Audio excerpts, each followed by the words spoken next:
अरुणाचल में स्थित स्कंदाश्रम में महर्षि रमण जी के शिष्य पंक्तिबद्ध हो उनके सामने बैठे थे। महर्षि रमण बहुत कम बोलते थे। अधिकतम समय उनका मौन ही रहता था। जिज्ञासु जब प्रश्न करते तब कुछ महर्षि बोलते। किसी जिज्ञासु ने कहा, हे भगवान, आपसे ज्ञान लिए हुए और इस मार्ग पर चलते हुए मुझे कई वर्ष हो गए, परंतु कई बार ऐसा लगता है कि मैं वहीं का वहीं खड़ा हूं, मैंने कोई उन्नति नहीं की। महर्षि जी बोले, जो यात्री ट्रेन के प्रथम श्रेणी के डब्बे फर्स्ट क्लास कोच में सफर करते हैं, वे रात को बार बार जागकर यह नहीं देखते कि कहीं उनका स्टेशन तो नहीं आ गया। वे तो डिब्बे की खिड़की दरवाजे बंद कर निश्चिंतता से सोते हैं, क्योंकि उनके स्टेशन पर उन्हें उतारने की जिम्मेदारी उस डिब्बे के गार्ड की होती है। तुम भी प्रथम श्रेणी के डब्बे में सफर कर रहे हो और मैं तुम्हारा गार्ड हूं। गुरु गार्ड होते हैं। जिसने ज्ञानी महापुरुषों से दीक्षा ले ली वह फर्स्ट क्लास में यात्रा कर रहा है, इसलिए तुम्हें यह चिंता करने की जरूरत नहीं कि तुम कहां तक पहुंचे हो। तुम्हें मंजिल तक ले जाना मेरी जिम्मेदारी है। बस तुम इस ट्रेन में बैठे रहना, उतर गए तो गड़बड़ हो जाएगी। यानी अध्यात्म मार्ग पर सद्गुरु द्वारा चलाई गई ट्रेन में बैठकर हर शिष्य अपनी मंजिल पर पहुंचता ही है। इसलिए स्वयं को गुरु को समर्पित कर शिष्य को चिंता रहित हो जाना चाहिए। जिज्ञासु ने कहा, गुरुवर, हम अपने अगले जन्म में आपको कैसे ढूंढ पाएंगे, आप तक कैसे पहुंचेंगे? महर्षि जी बोले, क्या इस जन्म में तुमने मुझे ढूंढ लिया गया? क्या इस जन्म में तुम खुद मुझ तक पहुंचे हो? नहीं ना। जैसे एक चरवाहा अपनी भेड़ों को इकट्ठा करता है, ऐसे ही एक सद्गुरु जब धरा पर आते हैं तो सबसे पहले अपनी भक्त आत्माओं को इकट्ठा करते हैं। यह उनका कार्य है। वे खुद एक एक को ढूंढते हैं और उसे अपने तक लेकर आते हैं। क्या तुम महाराष्ट्र के उस अध्यापक से नहीं मिले? वह सबको बताता फिरता है कि कैसे वह यहाँ अरुणाचल में मुझ तक पहुंचा। कहता है कि एक रात मैं उसे सपने में दिखाई दिया था। मैंने उससे कहा, तुम मेरे पास क्यों नहीं आते? अध्यापक ने कहा, पर आप हो कौन? मैं महर्षि रमण, पर मैंने तो आपके बारे में कभी नहीं सुना। मुझे यह भी नहीं पता कि आप कहाँ रहते हैं।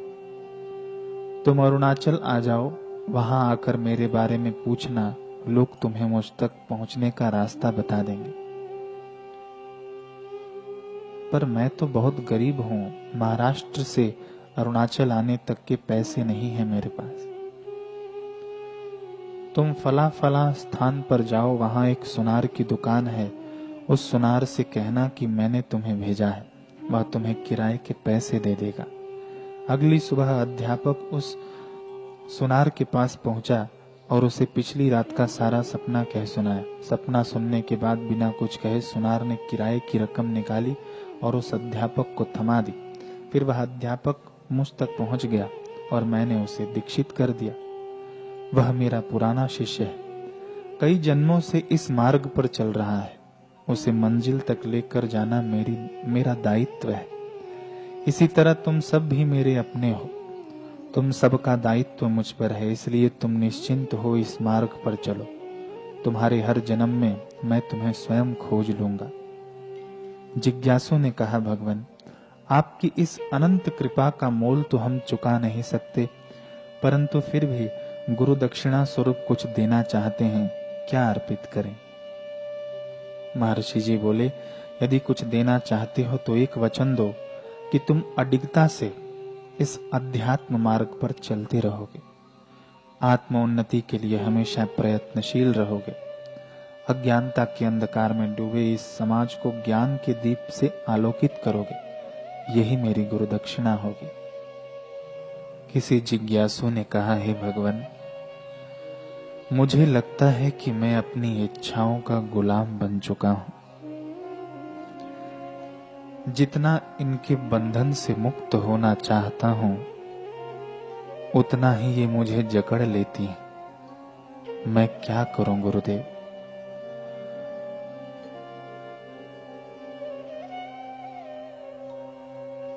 महर्षि जी कहते हैं कि सोच कर देखो पिंजरे में बंद एक पक्षी के बारे में।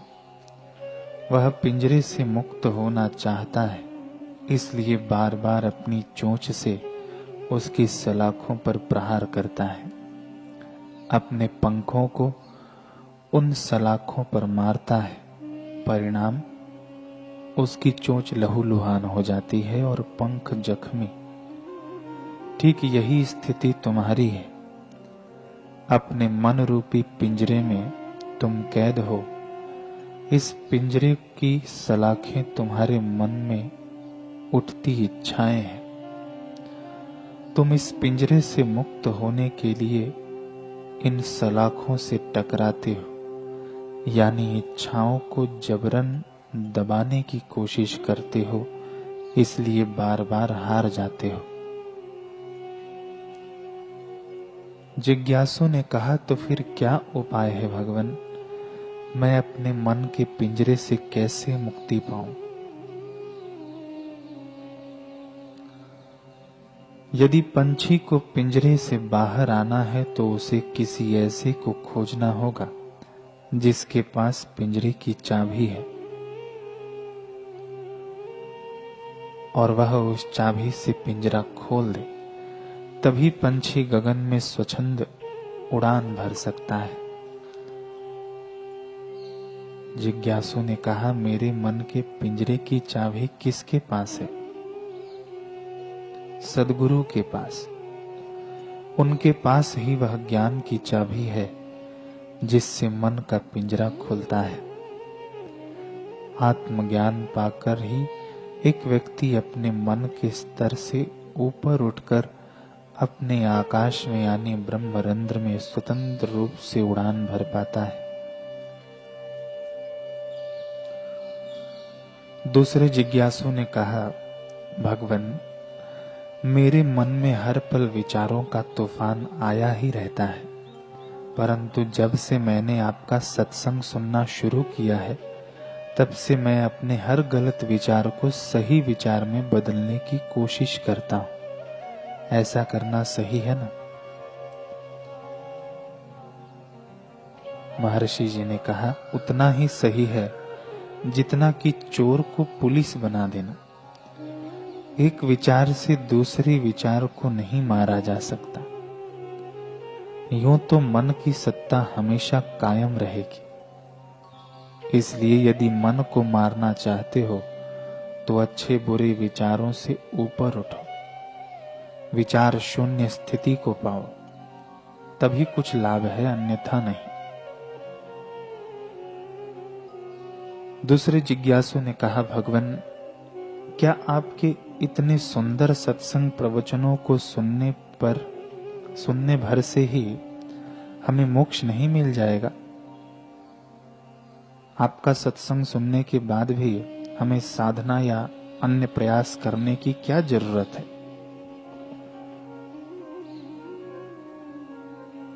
अच्छा, यदि ऐसा हो सकता तो फिर तो इस आश्रम की छत और दीवारों को कब का मोक्ष मिल गया होता। ये तो कब से मेरे हर विचार को सुन रही हैं। बिना पुरुषार्थ के न किसी ने इस युग न किसी ने दूसरे युग में कभी ईश्वर को पाया है और न ही पा सकता है। दीवारों की तरह मत सुनो, मनुष्य बनकर सुनो। और सुनाते भी इसलिए हैं ताकि उसके अनुरूप पुरुषार्थ करो।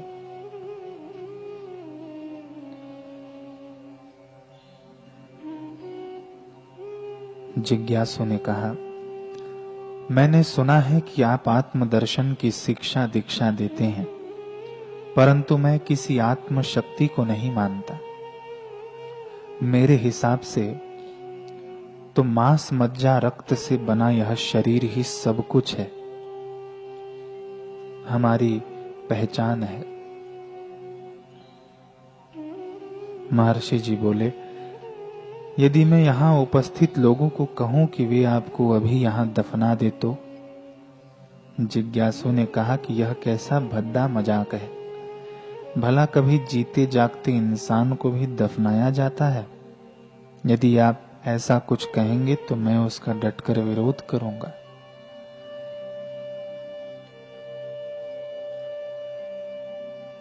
आपने कहा कि जीते जागते इंसान को दफनाया नहीं जाता, यानी कि मरे हुए इंसान को दफनाया जा सकता है ना? जिज्ञासु ने कहा, हाँ बिल्कुल। पर आप मरा हुआ किसे कहते हैं? मांस मज्जा रक्त से बना शरीर तो ज्यों का त्यों ही होता है, फिर भी आप उस शरीर को मृतक क्यों घोषित कर देते हैं? आपका यह मृत शरीर कब्र से उठकर विरोध क्यों नहीं करता? जिज्ञासु ने कहा, क्योंकि उसमें अब वह प्राण शक्ति नहीं रही।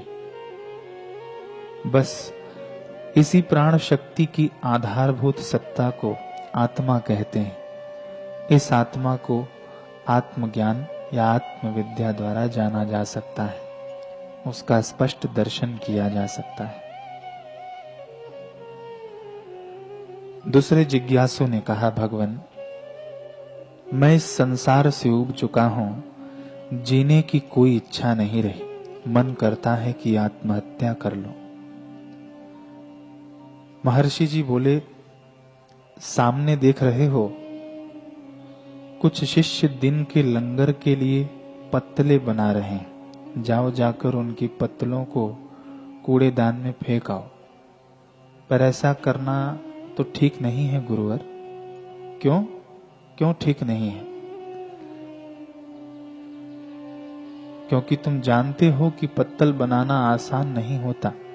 पहले अच्छे साफ सुथरे बड़े बड़े पत्तल छांटने पड़ते हैं, फिर सीकें इकट्ठी करनी पड़ती हैं, उसके बाद बड़ी सावधानी से इन सीकों द्वारा पत्तों को एक दूसरे से जोड़ना पड़ता है, तब कहीं जाकर भोजन करने के लिए पत्तल तैयार होती है।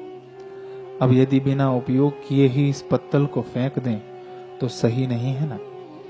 ठीक इसी तरह बड़े पुरुषार्थ से ईश्वर ने यह मानव शरीर रचा है, और तुमने भी कई जन्मों कई योनियों में भटकने के बाद इस शरीर को पाया है।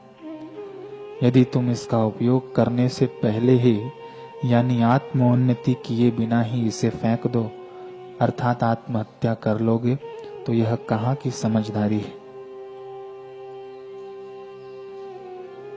जिज्ञासु ने कहा, गुरुवर, मुझे साधना में पहले बहुत से दिव्य रूपों के दर्शन हुआ करते थे, परंतु अब नहीं होते। क्या मुझसे कोई भूल हो गई है? ना, ऐसा क्यों सोचते हो? बात बस इतनी है कि छोटे बच्चों की किताबों में चित्र दिए जाते हैं, बड़े बच्चों की किताबों में नहीं होते। अब तू भी बड़ा हो गया है, इसलिए बिना चित्र वाली साधना करना सीख ले। जिज्ञासु ने कहा, गुरुवर, आदि शंकराचार्य जी देश के कोने कोने में गए और लोगों को ज्ञान का उपदेश दिया, लेकिन आप तो इस आश्रम के बाहर जाते ही नहीं, ऐसा क्यों?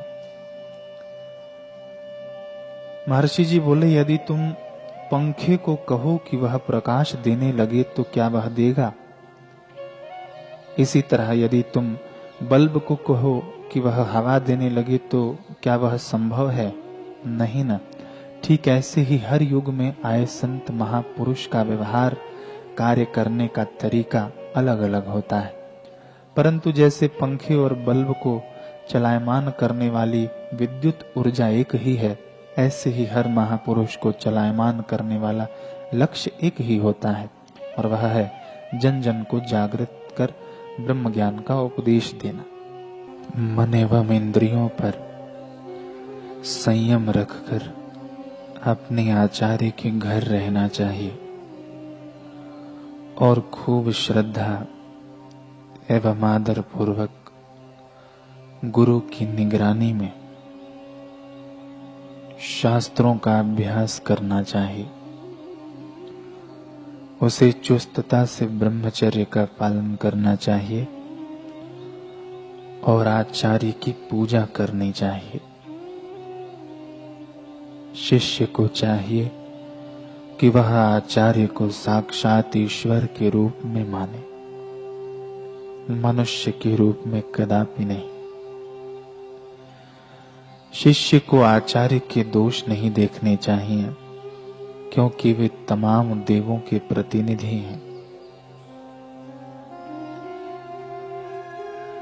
शिष्य को सब सुख वैभव का विष की तरह त्याग कर देना चाहिए और अपना शरीर गुरु की सेवा में सौंप देना चाहिए।